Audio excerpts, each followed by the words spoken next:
বৌঠান, তোমাকে একটা কথা জিজ্ঞেস করবো? হ্যাঁ। আমার যে বিয়ে হচ্ছে, তুমি এতে খুশি হয়েছো? ও মা, সে কি গো, খুশি হব না কেন? তোমার বিয়ে আমাদের কত আনন্দের ব্যাপার। কেন, মেয়েটিকে বুঝি মনে ধরেনি তোমার? না না, বেশ মেয়ে, ভালো মেয়ে। চলো আমরা সবাই একসঙ্গে যাই। আজ নতুন ভাবে, নতুন সাজে কুণ্ঠাহীন দাঁড়াবো আমার স্বামীর পাশে। তাকে নিয়ে তো আমার বর্তমান, তাকে নিয়ে আমার ভবিষ্যৎ।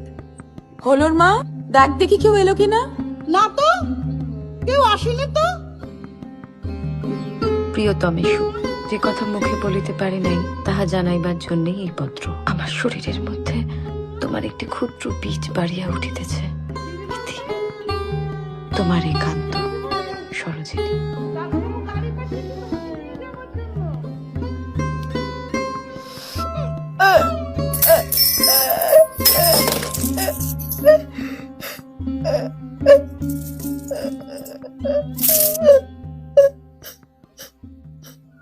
চক্রবহেই নাভিশ্বাস, শেষদা নেই, তাই বড়ে এগিয়ে দিলাম কিস্তি।